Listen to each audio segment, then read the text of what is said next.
ಯುಗ ಯುಗಾದಿ ಕಳೆದರೂ ಯುಗಾದಿ ಮರಳಿ ಬರುತ್ತಿದೆ, ಹೊಸ ವರ್ಷಕ್ಕೆ ಹೊಸ ಹರ್ಷವ ಹೊಸತು ಹೊಸತು ತರುತ್ತಿದೆ. ಏನ್ ಚೆನ್ನಾಗಿದೆಯಲ್ಲ ಈ ನಮ್ಮ ಅಣ್ಣವ್ರ ಹಾಡು. ಮತ್ತೆ ತುಂಬಾ ದಿನಗಳಾದ್ಮೇಲೆ ಭೇಟಿ ಆಗ್ತಾ ಇದ್ವಿ. ಈಗ ಅಂತೂ ಭೇಟಿ ಆಗೋದೆ. ಇವತ್ತು ಯುಗಾದಿ. ನಿಮ್ಗೆಲ್ರಿಗೂ ಗೊತ್ತಿರೋ ಹಾಗೆ ಯುಗಾದಿ ಅಂದ್ರೆ ಯುಗ ಮತ್ತು ಆದಿ. ಯುಗ ಅಂದ್ರೆ ಕಾಲ, ಆದಿ ಅಂದ್ರೆ ಆರಂಭ, ಅಂದ್ರೆ ಹೊಸ ವರ್ಷದ ಆರಂಭ ಅಂತ ಅರ್ಥ. ನಮ್ಮ ಹಿಂದೂ ಕ್ಯಾಲೆಂಡರ್ ಪ್ರಕಾರ ಈ ಹಬ್ಬ ಹೊಸ ವರ್ಷದ ಮೊದಲನೇ ಹಬ್ಬ.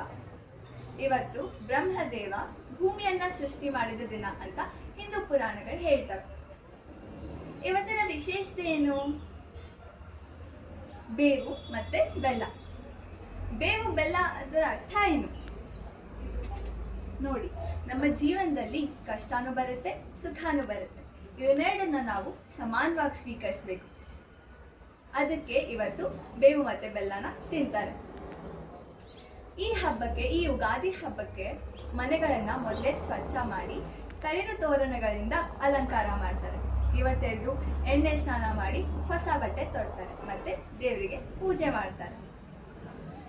ಇವತ್ತು ವಿಧ ವಿಧವಾದ ಅಡುಗೆ ಮಾಡ್ತಾರೆ. ಪಾಯಸ, ಹೋಳಿಗೆ, ಹಬ್ಬ. ನಮ್ಮ ಹಿಂದೂ ಹಬ್ಬಗಳ ವಿಶೇಷತೆನೇ ಬೇರೆ. ಪ್ರತಿಯೊಂದು ತಿಂಗಳಿಗೂ ಒಂದು ಹಬ್ಬ. ಒಟ್ಟಾರೆಯಾಗಿ ಈ ಯುಗಾದಿ ಹಬ್ಬ ನವೀನತೆ ಮತ್ತೆ ಸಂತೋಷದ ಹಬ್ಬ. ಎಲ್ರಿಗೂ ಯುಗಾದಿ ಹಬ್ಬದ ಶುಭಾಶಯಗಳು.